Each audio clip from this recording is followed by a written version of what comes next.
All right, people, what's going on? This has been an episode of Talkin' Lost that I've been looking forward to for a minute because we're a little bit past the halfway point of season 3, and after a gangbusters episode last week, possibly the best episode so far of the season, at least until we get to the finale at the end of the year. We had another little stopping off point, another filler episode. And while Stranger in a Strange Land is objectively the worst episode of Lost, there's another episode that we got this season that we are covering today that is quite special and quite well known amongst the Lost heads, if you will. That is Exposé, which is the episode that we are covering today, also known as the Nikki and Paulo episode. This is Luke. This is your first time watching it, as is the rest of the show. And this is my second time watching it. I watched this episode for the first time back in spring 2019. Sorry, no, not spring 2019, fall 2019. After a couple months after I graduated college and was just getting back into Lost, I was really impressed with the run of episodes, starting with Trisha Tanaka is dead and ending with Man from Tallahassee. And I had known about the Nikki and Paulo episode going in, but I didn't quite knew what it entailed. I'm like, oh, the two that just popped, the one about the two new characters that just randomly popped up this season, that I'm like, okay, that was very clearly Lindelof's attempts to try and show what was going on with the rest of the other plane survivors outside of like our main initial characters that we spent a lot of time with. And well, this is a special episode to say the least, because at the time it was much hated and maligned as another episode of filler after what was starting to finally become like, okay, like season 3 was really starting to get going after a relatively slow start. And Luke, I'm just going to throw it over to you. What did you think of Exposé? Lost is truly a show like no other, because after an episode like Stranger in a Strange Land, I thought, okay, like I can deal with the magic island that gives you your legs back, but like that's not quite my wavelength, and this is like a completely different wavelength. It's so weirdly paced, edited, written. I don't know. It's like getting the old cast back together episode, like freaking Boone and Shannon show up. Like Billy D. Williams is in this for no reason at all. I was waiting to see. I'm like, oh man, because I knew that Billy D. Williams was like in this episode. I remember the first time I watched it, I'm like, wait, Billy D. is in this? What? And then like after rewatching it, I'm like, I was laughing, knowing everything that happens in this episode. I was just laughing hysterically throughout it. Partially because I forgot just how ridiculous and absurd this episode is on so many different levels, but also because I'm like, oh man, I can't wait to see Luke's reaction to this. This is going to be priceless. But Lindelof's a Star Wars fan, so I guess that was like a huge thing for him. But he's in one scene, he's playing himself, which is the weirdest part. Well, he's playing himself playing a guy. Mr. Lashane, I think is this name within the show, which is another thing that just makes this episode brilliant. Yeah, so I mean, I guess in order to kind of break this episode down, like I said, this is the Nikki and Paulo episode. This is the one where Lindelof realized, okay, like these characters are useless and are going to go nowhere. And he's like, I could just write them off the show, like had them get killed off by the others or the smoke monster, whatever. But no, I'm going to go the extra distance. I'm going to construct an entire murder mystery-esque thing in which the other survivors are attempting to try and figure out what happens when Nikki stumbles out of the jungle and randomly just passes out and seemingly dies out of nowhere, despite no scratch marks, no cuff marks, no injuries of any kind, while, what's it called? Resulting in in certain secrets from the last season being revealed finally. Ultimately, the big thing also that comes out of this episode that's kind of the B plot or C plot, I guess, is the revelation of Sawyer and Charlie being the ones that abducted Jin in order to make it look like the others last season, in order for Sawyer to steal the guns and everything. Yeah. And Lost doesn't forget. The audience might forget. I basically forgot until I did not forget. I remember.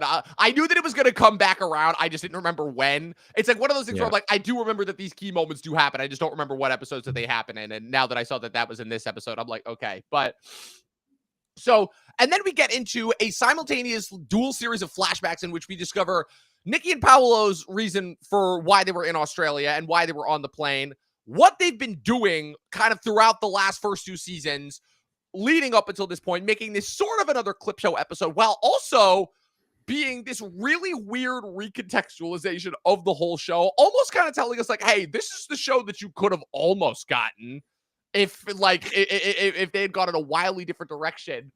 Where, I mean, just I don't even know where to start with this because I feel like just breaking down the plot is already going to be like asking a lot of like the 3 or 4 people that tune into this show every week. But essentially what you have is you discover in a backstory that Nikki and Paulo, Nikki was the star of a soap opera-esque. It kind of reminded me of, you've seen Pulp Fiction, right? Yeah.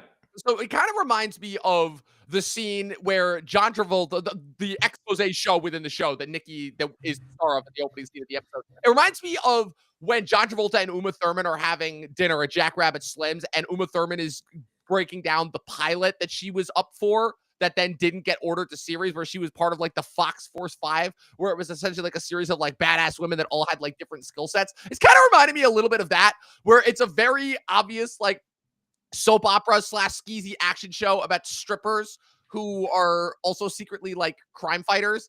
And it's one of the most bizarre things where like Nikki is a stripper and you're like, oh, come on, like you're going to degrade her like that. But then it turns out that she's like trying to stop Billy D. Williams, who's her boss, but also secretly the bad guy. And then he shoots her. And then it turns out that it's just shitty soap opera.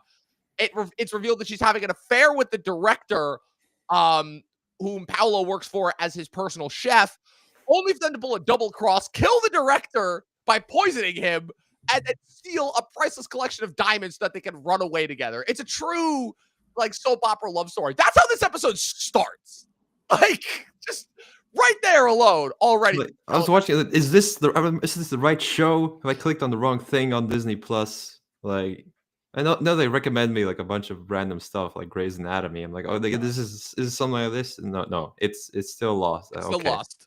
Just Lost gives you everything. Whether you like it or does. not, Lost will give you everything. It truly does. I mean, look, I admire them for taking a big, bold swing. Because again, this could have just been a generic, like, let's just write these 2 characters off the show. But the fact that they just went for it and went for it in a way that nobody saw coming. Like, again, this is an episode that when it came out, I would absolutely 100% understand why people would have a negative reaction to this. Absolutely, especially after such a good run of episodes that we've been on up until this point.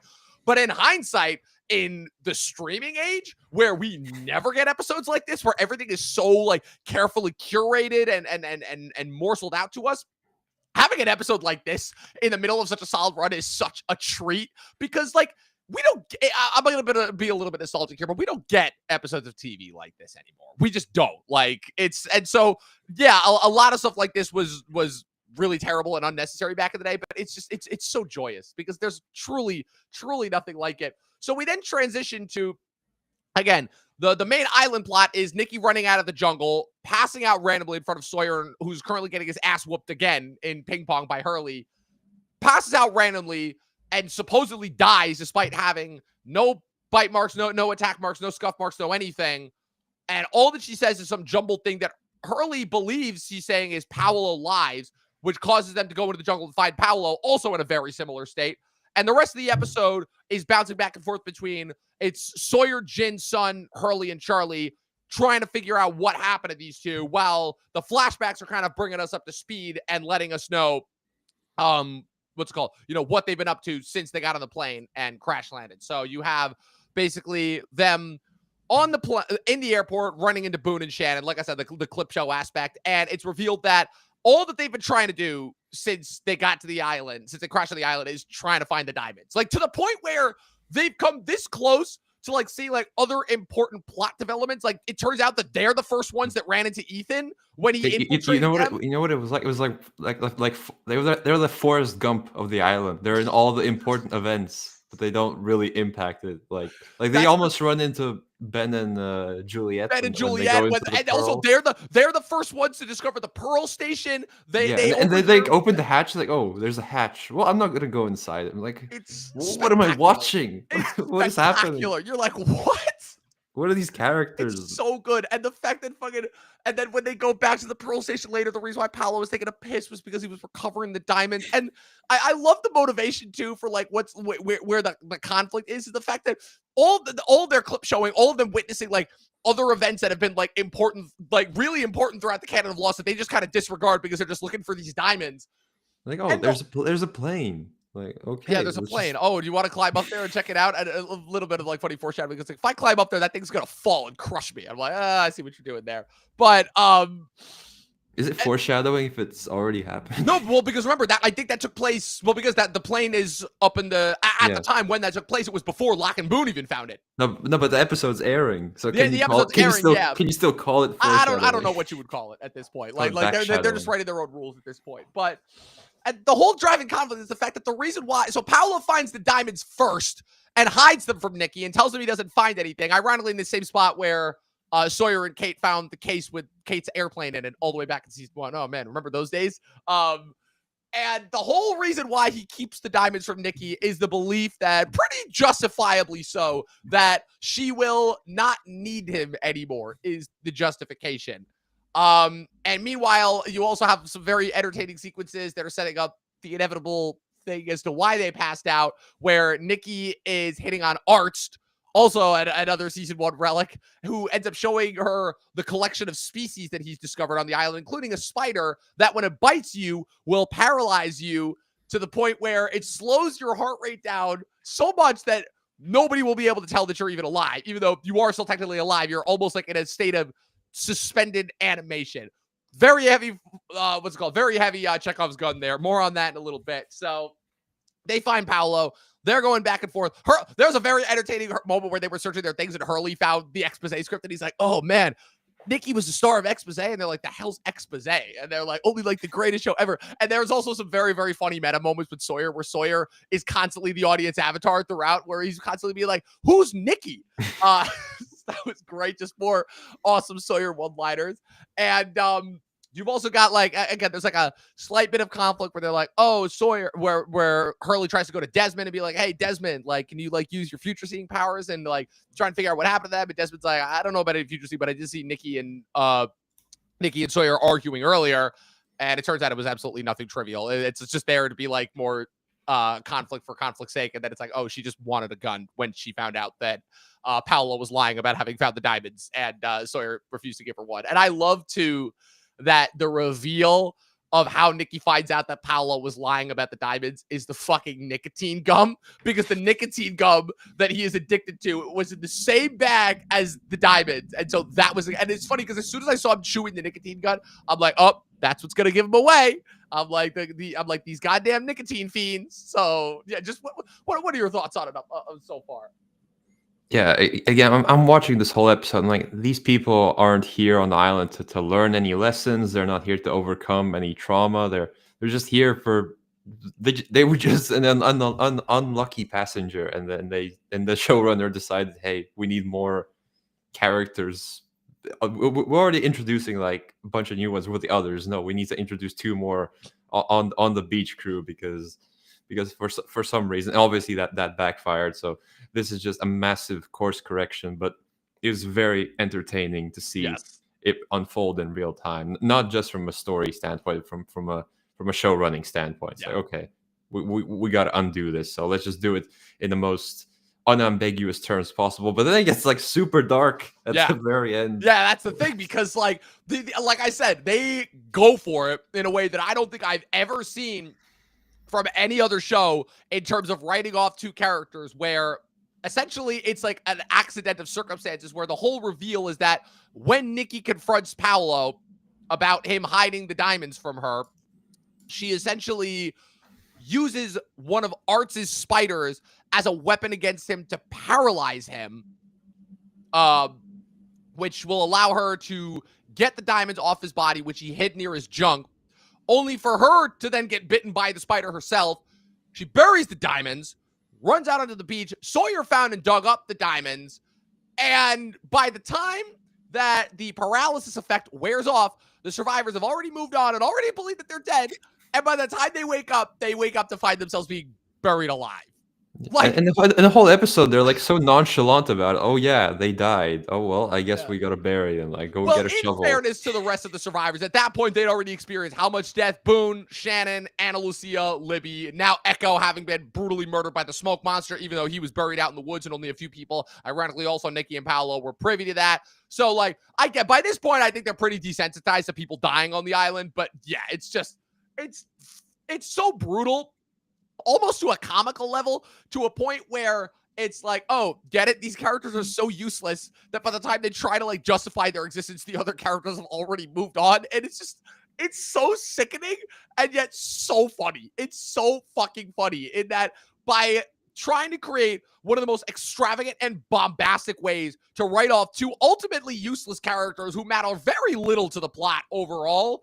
Like Lindelof and Cuse unintentionally created the funniest episode of Lost to date. And I don't know how much more I can add to that other than the fact that I was just howling with laughter like the whole time. On top of the fact that like, as far as centerpiece, so we obviously know that Rodrigo Santoro was a pretty accomplished actor, especially considering that he would later appear in future J.J. Abrams projects like, Westworld, namely, is the biggest one that I can think of. He's been in a million other things that I can't think of off the top of my head. This actress who plays Nikki, Kiel Sanchez, I don't know if this was like a purposeful, conscious choice for her to like embody a soap opera actress within the context of Lost, if she was doing that on purpose or if she just can't act and she was just used so minimally in the past that we didn't realize it. But oh man, it's hysterical stuff to say the least. Yeah, and compared to, and then of course you had the Shannon screaming in the flashback to the plane crash itself. I'm like, oh, we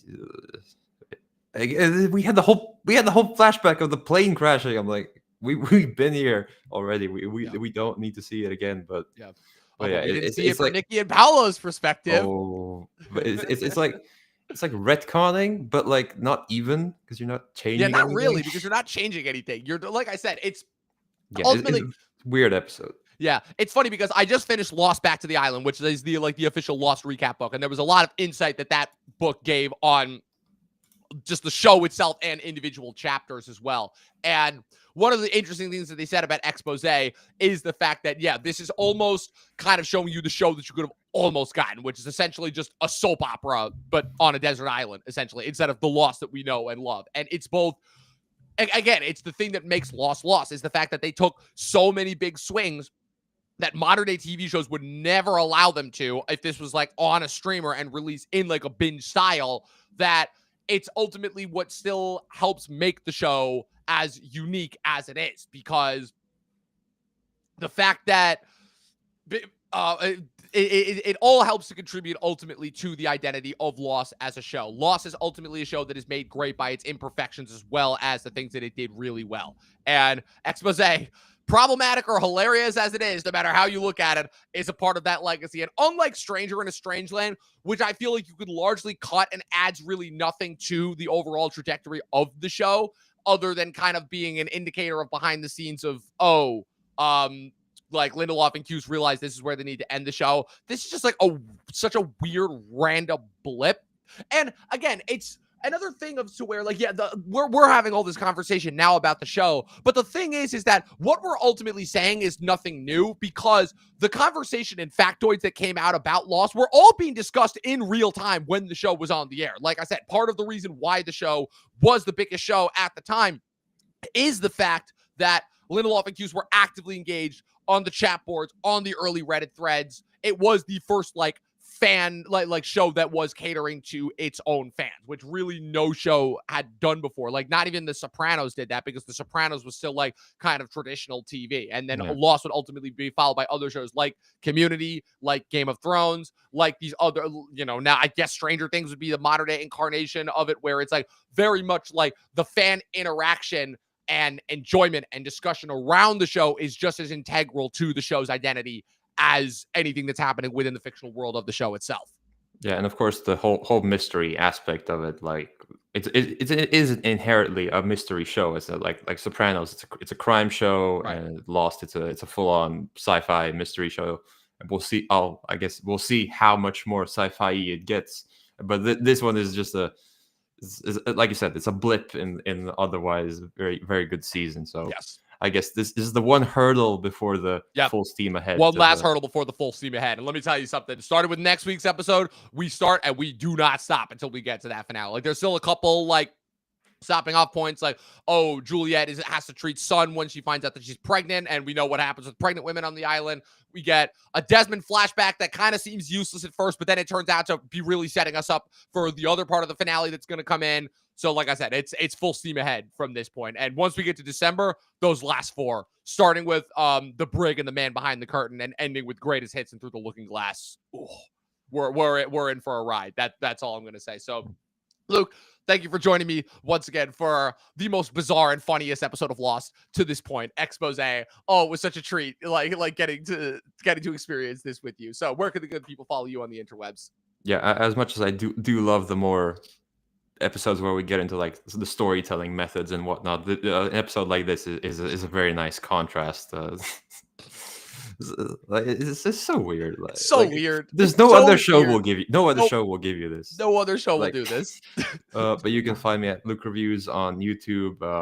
I don't know what's gonna happen there. Yeah. Like, I thought you were just like, yeah, I'm just basically like giving up. Look, on, the like, top 10 video is my one absolute lock for the year. Listen, and then if it gets if we views, get that's what anything else, matters. great. Yeah. Yeah, don't worry, you'll do that. Like I said, you're pretty much here in the Talkin TV family full time essentially. We love having you every week. What's it called? You guys can follow me with everything going on at Movie Nerd Reviews across all platforms, at Official Talkin TV Podcast across all platforms. Make sure you tune in later on for when I go live with Gall to talk about Begonia and Frankenstein, two of the best movies and two of my favorite movies of the year. Make sure you guys tune into that. If you're listening on the audio stream, that will be available right after this. Be sure to also check out the Talkin TV merch store, which will be available at the link in the bio going forward. And as always, people, 12 seasons in a short film and watch more fucking movies. Get lost.